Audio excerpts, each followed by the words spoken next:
Camille, je suis super content parce que je suis venu te voir et je me suis fait Salut Xavier. Ouais. Et en fait, je t'ai acheté ce magnifique tirage de De Shame Shame. qui a été fait à la Rock School Barbet, alors qui pour moi représente plein de choses. Et en fait, peut-être qu'on parle de toi pour présenter ton travail. Vas-y, je te laisse faire. Bah, c'est un, c'est un tirage qui a été fait il y a environ C'était au mois de mars. mois de mars, ouais. Ouais. Et De en mémoire, fait, ça devait être le 16, je crois. voilà. Et en fait, moi, je te connais depuis quelques temps maintenant, et puis on m'a raconté ton histoire. Mais je te voyais, en fait, au Krakatoa, et la première fois, c'était avec Pierre Wetzel, Ouais. et tu étais en train de photographier, et il t'aidait Ouais, mais à... j'avais déjà perdu la vue alors. Ouais, t'avais déjà perdu la vue parce Ouais. que je t'ai pas connu voyant. Mhm. Et en fait, oui, tu étais en train de charger L'appareil. ton appareil et tu demandais la sensibilité de la pellicule. Ouais. Voilà. Parce que ça fait combien de temps que t'es tombé aveugle en Ça fait? fait depuis 2017, début 2017. Donc ça fait Janvier à peu 6 ans. près. Ouais, avril, voilà. Ça a commencé. C'est un procès. Enfin voilà, c'est une maladie génétique. Peut-être que le processus génétique avait commencé avant et moi j'ai commencé à le ressentir en janvier 2017. Donc j'ai eu une première hospitalisation mais les 15 premiers jours de janvier. Et la deuxième hospitalisation la première quinzaine de mars. Et je rentre à l'hôpital, j'y vais en vélo et je repars, on vient me chercher parce que je pouvais plus faire de vélo. Tu voyais plus. Non. En 15 jours, enfin en 15 jours ça avait commencé avant, mais là, Hum. le processus a été tellement brutal qu'en 15 jours, de jour en jour, ça baissait davantage. Donc toi, il y a un monde qui s'effondre. Ouais. Et avant, tu faisais de la photo. Oui, j'en fais depuis que je suis gamin. Alors, je vais pas dire que j'en fais sérieusement depuis que je suis gamin, c'est pas vrai, mais je raconte souvent cette histoire, c'est que ouais, mes deux grands-pères faisaient de la photo, même si je les ai pas ou peu connus. Mais nous, il y a toujours eu des appareils photo dans la famille, et gamin, quand on partait en vacances avec mon frère, avec la grand-mère, ma mère nous donnait toujours, on avait nos appareils photo, tu sais, les Kodak, là, horizontaux, Oui. tu vois, te rappelles, Ouais. puis on avait ça, elle nous mettait 3-4 pellicules, et puis roule, quoi. Avec le flash intégré, je crois. Exactement. Et puis après, j'ai commencé à m'y mettre sérieusement à la fin des années 90, parce qu'à l'époque, je faisais ce qu'on appelle des sports urbains, roller, skate, ce genre de choses. Et je prenais mes petits copains en photo en roller. Voilà. Puis petit à petit, après, le surf, les concerts, les bars, Et donc, les manifs aussi. après 2017, donc, c'est toi qui as voulu continuer ou on t'a encouragé à continuer? Non, en fait, c'est assez bizarre. Ce qui s'est passé, c'est que quand j'ai commencé à perdre la vue, c'est une maladie rare. Sur les derniers recensements que j'avais trouvés, je crois qu'on est un petit peu moins de 2000 en France, entre 1600 et 2000. Mais à ce moment-là, moi, les médecins, lors de ma deuxième hospitalisation, ne savaient pas ce que j'avais. Au début, ils m'ont traité pour une neuromyélite, sclérose en plaques, ce genre de choses. Ils voient que le traitement ne fonctionne pas. Du coup, on fait des analyses génétiques, mais on a les résultats qu'au mois de juin. Donc moi, pendant plusieurs mois, je suis resté sans savoir ce que j'avais, les médecins non plus. Puis dans ma tête, je me suis dit, bah, ils vont bien finir par trouver 3 médicaments, une piqûre, et puis c'est réglé, quoi. Et puis en fait, pas du tout. Mais moi, entre-temps, ce qui s'est passé, c'est que j'ai continué la photo. Donc, parce que ça a chuté comme ça, mais jusqu'au mois de novembre. C'est-à-dire qu'en avril, quand je te dis j'ai besoin d'une canne pour me déplacer, je voyais quand même mieux que ce que j'ai maintenant. Cette pathologie, en fait, c'est une chute brutale de l'acuité visuelle, mais après, ça se stabilise. Ce qui fait que je suis pas complètement dans le noir, j'arrive quand même à distinguer des grosses formes, des points de lumière. Là, tu vois, le Velux, je devine quelle lumière qui arrive, mais c'est tout. J'ai pas de couleur, j'ai pas de précision. Et du coup, j'ai cherché en fait un appareil photo avec un œilleton de visée qui soit beaucoup plus important pour quand même réussir à cadrer un minimum. Et puis après, je suis resté là-dessus. Puis après, j'ai continué à perdre en acuité visuelle, mais en parallèle, j'ai continué la photo. Donc je me voyais pas arrêter. Voilà. Alors Pierre Wetzel, après, est venu te voir, il a un rôle important dans l'histoire, Oui, quoi. alors Pierrot, c'est un vieux copain. Ça fait un peu plus de 10 ans qu'on se connaît maintenant. J'ai souvent collaboré avec lui sur des concerts, des festivals. Non, puis ce qui est rigolo, c'est que je me souviens d'un concert en 2011 au Krakatoa. Je crois que c'est ça. Oui, c'est ça. J'étais avec une amie. Et puis il y avait à ce moment-là Pierre Wetzel et Nico Pulcrano qui bossaient au Krakat en tant que photographe. Et je dis à ma pote, c'est vraiment des gars super et j'adore leur travail. Et un jour, j'aimerais bosser vraiment avec eux, quoi. Et puis je me suis retrouvé à bosser avec les deux. avec Nico Rocher de Palmer, et puis plus tard à faire des collaborations avec Pierrot. Et donc ce qui s'est passé là, l'année où je perds la vue, c'est que je vais voir, j'avais trouvé en fait, j'ai de la famille dans le Gard, et il y a un super magasin de photos à Nîmes, vraiment ils ont un rayon d'occasion, ils ont des trucs incroyables. Et là je trouve un Konica Exar en 35 mm, ouverture à 2. Parce que l'idée c'est que je cherche un appareil avec une bonne qualité optique Ouais. et sans trop de réglages. En numérique ça n'existe pas. Ou alors tu pars sur du Leica, mais tu es sur de la visée télémétrique, donc moi je peux pas faire ça en fait, il me faut un truc en autofocus. Donc je trouve cet appareil, en plus avec un œilleton de visée très très large, et il tombe en rade au bout d'un mois. Et je l'avais acheté quand même pas loin de 500 €.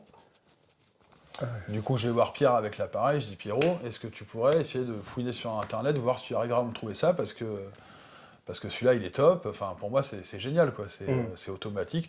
Je peux quand même faire des réglages en ouverture, vitesse, tout ça, mais en tout cas c'est en mode automatique, il fonctionne très bien. Et du coup il me dit ouais je regarderai ça. Et en fait il l'avait déjà fait parce que je lui en avais déjà parlé, il savait ce qui m'était arrivé pour l'appareil. Et au mois de juillet 2017, du coup, moi c'est l'année où je perds la vue, j'avoue que j'avais quand même le moral un peu dans les chaussettes. Et j'ai une amie qui m'appelle et qui me dit ça te dit ce soir, on va manger à Saint-Michel? Je lui dis ouais si tu veux. Bien, elle me dit on a qu'à aller chez Nadia, donc le restaurant chez ta mère. Ouais. Là où tu as fait ton expo. Là où je fais mon expo en ce moment. Donc on arrive là-bas et puis bon voilà c'est Saint-Michel, je connais plein de gens, donc au début j'arrive, il y a 2-3 personnes qui me disent bonjour, mais sur le coup je percute pas quoi. Puis petit à petit, ah salut Camille, salut Camille, salut Camille, et d'un seul coup je m'aperçois que il y a plusieurs dizaines de personnes, 20, 30, 40, je sais pas combien ils étaient. Et là je commence à tilter de leur dire mais qu'est-ce que vous faites là tous en fait? Une surprise. Et en fait du coup Pierrot, là ils m'ont offert en fait donc l'appareil photo qui était tombé en rade, ils m'en ont offert un autre avec un énorme bon d'achat dans un magasin de photos cours de l'Argonne où j'avais mes habitudes parce que j'habite pas loin et donc j'avais pellicule en avance, tirage en avance, ce qui m'a permis de continuer la photo. Photo de concert tout de suite ou... Non, alors j'ai refait une fois de la photo de concert avec les Sweat Like a Nep au Krakatoa, mais parce que justement c'était une release party, je pouvais rester devant. Et puis c'est un groupe que je connais tellement, je connais le mouvement des musiciens sur scène, je sais qu'à tel moment Sol va avoir telle position, que Matt va faire ceci, ou que Oscar va jouer comme cela, donc je vais pouvoir... Mais des photos de live, non, j'en fais plus, maintenant c'est que du portrait. Du portrait, mais beaucoup de musiciens. Mais du portrait de musiciens. Quoique parfois j'ai fait des humoristes et même des hommes politiques. Oui, il y a une photo très connue de Jean-Luc Mélenchon. J'ai fait Loïc Prud'homme aussi, j'en avais fait une de Benoît Hamon, mais... Je l'ai jamais trop diffusé parce que elle n'était pas réussie. Elle te convenait pas. Ouais, parce qu'il y a des choses, des fois où ça marche et d'autres fois où ça marche pas. Ouais. Ben après, celle de Benoît Hamon, c'était pour la campagne de 2017, donc tu vois, j'étais encore en perte de vue. Je maîtrisais pas, j'ai envie de dire, je maîtrisais pas ma cécité photographique Bah oui. comme maintenant. Et si on revient alors à ce tirage-là, À Shame. À Shame, ouais. Super groupe. Alors, super groupe, déjà, l'histoire, c'est que moi, je les ai découverts à la Rock School Barbès. Ils avaient joué dans un club. Au club, ouais, au rez-de-chaussée. Ouais, et ensuite, au Bah, Grand Parc. Ils ont fait Bordeaux Rock en 2022. Voilà, Bordeaux Rock. Moi, je les avais vus, je crois qu'ils étaient au check-in Oui, à Guéret. Check-in Park à Voilà. Guéret. Et là, ils sont revenus à Barbès cette année au mois de mars. Donc, c'est un groupe de rock anglais. Ah, puis ça Ils bouge sont sur jeunes, scène. Hein. Ça bouge énormément. Ils se sont un peu assagis avec leurs albums, leurs nouveaux albums. Le premier, pour moi, était merveilleux. Maintenant, ils ont pris de l'ampleur et de la maîtrise au niveau de leur expression musicale, on va dire. Et donc, tu les as rencontrés, tu as choisi de les placer à cet endroit pour les photographier. Oui, parce que en fait, j'avais déjà fait des photos à Barbès. Avant, je faisais des photos dans l'ascenseur. Sauf que l'ascenseur n'est pas toujours libre, parce que parfois il y a le matos des musiciens qui est dedans. J'avais fait un super portrait dans l'ascenseur des Feux Chatterton. Et du coup, là, je me suis rappelé qu'il y avait ce couloir à Barbès, là, donc c'est le couloir qui emmène aux salles de répétition, qui est... Le mur est un peu abîmé, sur le côté, il y a du matériel technique, enfin voilà, il y a un côté backstage, garage, moi que j'aime bien. Dans mon cas, ce qui est intéressant, c'est que c'est un endroit qui est assez lumineux, Et du coup, à l'argentique, je peux faire du 400 ISO et ça passe à peu près correctement. Donc là, on est à 400 ISO. C'est Il ça. n'y a pas énormément de grains. Les lumières au-dessus, tu les captais, ces lumières. Ouais, Tu les ouais, voyais, ouais, tu ouais. t'es repéré à ça. Mhm. Alors, tu es à 400 ISO, il n'y a pas trop de grains, mais il n'y a pas trop de profondeur de champ non plus, parce que, effectivement, si tu es assez ouvert, et le point est sur le musicien qui est au milieu. Ah ouais? Ouais, Là, pour le coup, je maîtrise pas très bien le ouais, non, truc. et ça fonctionne très très bien. Ils ont tous un regard attentif, assez. Enfin, ils ont tous vers toi, sauf un derrière qui regarde un peu je sais pas où. Et, euh, et la composition est très chouette. Voilà, donc ça, c'est un. Du coup, ouais, pour cette photo, il y avait Pierre Wetzel qui était là. Parce que parfois, je suis accompagné, mais pas toujours. Mais voilà, si jamais j'ai un copain photographe sous le coude, c'est quand même pas mal de pouvoir vérifier les réglages ensemble. Ouais. Même si maintenant, la plupart du temps, voilà, j'y arrive à peu près tout seul. Mais c'est sûr que, tu vois, on reparlait de Pierrot tout à l'heure, voilà, ça fait quand même plusieurs années que j'ai été accompagné par pas mal de gens pour Te guider. continuer, ou sans forcément me guider, au moins m'encourager à continuer, ou m'aider derrière sur le traitement des images, même si on en fait assez peu au final, parce que je travaille au 24-36, mais je pense mes photos au format carré la plupart du temps. Mais derrière, il faut quelqu'un pour scanner les négatifs. Donc il y a eu mon pote Nicolas Rabot qui m'a aidé au début, mais qui a quitté Bordeaux. Il y a mon amie Cécile Roubiot, illustratrice, pareil, qui m'a beaucoup aidé, mais qui m'avait aidé à préparer mon exposition sur le Wall of Fame du Wonderbar. Mhm. Pierre Wetzel aussi, donc voilà, il y a pas mal de copains qui m'accompagnent aussi on va dire, dans le travail d'après, quoi. Au final, Mhm. le plus compliqué, c'est pas tant la photo, c'est toute l'organisation qui va avec, retrouver les pellicules, bien les classer, retrouver les photos, bien les renommer, puis... Comment il est fait ce tirage?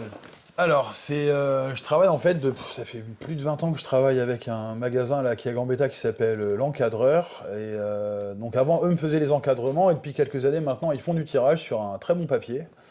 Et là, en fait, la photo est collée sur PVC 2 mm avec un passe-partout. Donc le passe-partout, c'est la frise là, qu'on a autour avec un petit liseré blanc.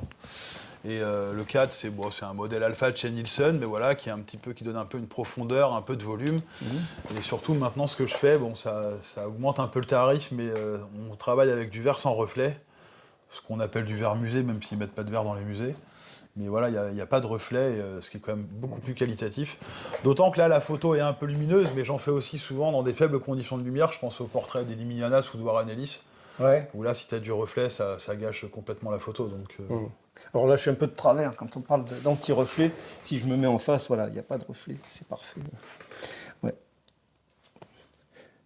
Donc, ce que j'aime, moi, dans cette photo aussi, c'est qu'elle est très liée au photographe. Parce que, pour moi, ces deux points de lumière, je te disais, c'est un peu ta signature.